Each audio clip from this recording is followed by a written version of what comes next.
नहमदुहु व नसल्ली अला रसूलिहिल करीम अम्मा बाद फ़अऊज़ु बिल्लाहि मिनश शैतानिर रजीम बिस्मिल्लाहिर रहमानिर रहीम। अज़ीज़ तलबा तालिबात अस्सलामु अलैकुम। मैं ज़ीशान कमाल उर्दू के लेक्चर के साथ आपकी खिदमत में हाज़िर हूँ। प्यारे बच्चों, हम सबक पढ़ रहे हैं मुझे मेरे दोस्तों से बचाओ। आज हमने यहाँ से पढ़ना है कि मसलन मेरे दोस्त अहमद मिर्ज़ा हैं, जिन्हें मैं भड़भड़िया दोस्त कहता हूँ। ये नहायत माकूल आदमी हैं, अक्लमंद आदमी हैं, और मेरी इनसे दोस्ती नहायत पुरानी और बेतकल्लुफ़ी की है कि कोई भी बात कहते हुए हिजाब महसूस नहीं होता, बिल्कुल आपस में तकल्लुफ़ नहीं है। मगर उनकी हज़रत की खिलकत में दाखिल है, खिलकत में दाखिल होना उनकी फितरत में, उनकी सृष्टि में ये शामिल है कि 2 मिनट निचला नहीं बैठा जाता, यानी बिल्कुल आराम से नहीं बैठ सकते। जब आएंगे शोर मचाते हैं। बाद लोगों की ये आदत होती है कि वो 1 मिनट भी खामोश रहना गवारा नहीं करते, उनसे खामोश रहा नहीं जाता, बातें करते बोलते रहते हैं, चीज़ों को उलट पुलट करते हैं। गरज उनका आना भूचाल के आने से कम नहीं है।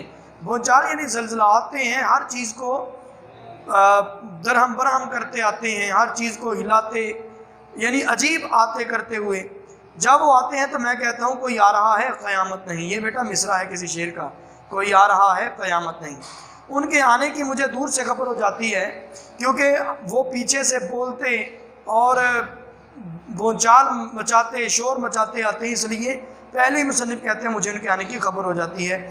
बावजूद ये कि मेरे लिखने पढ़ने का कमरा छत पर है, अगर मेरा नौकर कहता है कि मियाँ इस वक्त काम में बहुत मशगूल हैं, तो वो फ़ौरन चीखना शुरू कर देते हैं, कम वक्त को अपनी सेहत का भी तो कुछ ख्याल नहीं। नौकर की तरफ मुखातब कर, खैराती कब से काम कर रहे हैं? बड़ी देर से। खुद ही जवाब देते हैं बड़ी देर से, तोबा तोबा। अच्छा बस 1 मिनट उनके पास बैठूंगा, मुझे खुद जाना है। छत पर होंगे ना, मैं पहले ही समझता था।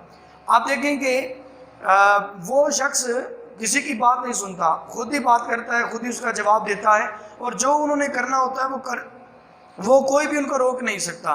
तो इसलिए मुसन्निफ़ उनसे बहुत बेजार हैं। ये कहते हुए ऊपर आते हैं और दरवाज़ा इस जोर से खोलते हैं कि गोया कोई गोला आके लगा। आज तक उन्होंने दरवाज़ा खटखटाया नहीं, बस वो दरवाज़ा खोलते हैं और आंधी की तरह दाखिल होते हैं। हा आखिर तुम्हें मैंने पकड़ लिया, मगर देखो देखो मेरी वजह से अपना लिखना बंद मत करो। आप खुद ही उनको बेजार कर रहे हैं, उनके काम में मुदाखलत कर रहे हैं, और ख़ुद ही कह रहे हैं कि मैं आपको लिखने से रोक नहीं सकता, मैं हर्ज करने नहीं आया, खुदा की पनाह किस कदर लिख डाला। कहो तबीयत तो अच्छी है, मैं तो सिर्फ ये पूछने आया था वल्लाह मुझे किस कदर खुशी होती है कि मेरे दोस्तों में एक शख्स ऐसा है जो मज़मून निगार के लक़ब से पुकारा जा सकता है। लो अब जाता हूँ, मैं बैठूँगा नहीं, 1 मिनट नहीं ठहरने का, तुम्हारी खैरियत याद करनी थी, खुदा हाफिज़। आप देखें कि वो दोस्त आते हैं, 1 मिनट भी आराम से नहीं बैठते, बस अपनी बातें करते चले जाते हैं, अपनी सुनाते चले जाते हैं, और कहते भी क्या हैं कि मैं डिस्टर्ब नहीं करने आया, मैं तंग करने नहीं आया, मैं हर्ज करने नहीं आया। तो ऐसे दोस्त हालांकि मोहब्बत करते हैं, और बिलाशुबा कि उनकी ये बेतकल्लुफ़ी और मोहब्बत का अंदाज़ है, लेकिन एक शख्स मसरूफ़ होता है, कभी बहुत ज़रूरी काम करने में मगन होता है, और महबीयत टूट जाती है, तो दोबारा काम करने में वो दिल नहीं लगता, या दोबारा वो महबीयत नहीं बनती, दोबारा नशिस्त नहीं होती। तो ये एक मुश्किल काम है, दोबारा अपने आप को यकजा करना, अपने ख्यालात को जमा करना। लेकिन उनको इस बात की कोई परवाह नहीं, उनको इस बात का अंदाज़ा तक नहीं है। वो अपनी तरफ से मोहब्बत निभाने आते हैं, लेकिन उल्टा नुकसान कर जाते हैं। तो ऐसे दोस्त फ़ायदा करना चाहते हैं, लेकिन नुकसान हो जाता है, इसलिए मुसन्निफ़ दोस्तों से क्या है, बेजार है।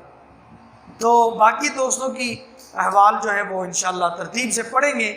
तो आज तो मैं इतना लेक्चर ही आपको देना चाहता हूँ, इतना लेक्चर ही आज करने बेटा, तो अच्छी तरह तैयार करें। जितना आपने पढ़ा मैं जानता हूँ आपने वो तैयार किया, आपने वो उस पर काम भी किया, आपने उनके टेस्ट भी दिए, आपका निसाब कम हो गया है। तो उम्मीद करता हूँ कि आपने जितना तैयार किया वो आपका तैयार हो गया है, अब बाकी इंशाअल्लाह हो जाएगा। तो अगले लेक्चर के साथ हाज़िर हूँगा, जब तक के लिए इजाज़त चाहता हूँ। अल्लाह मिन हसन, खुदा हाफ़िज़।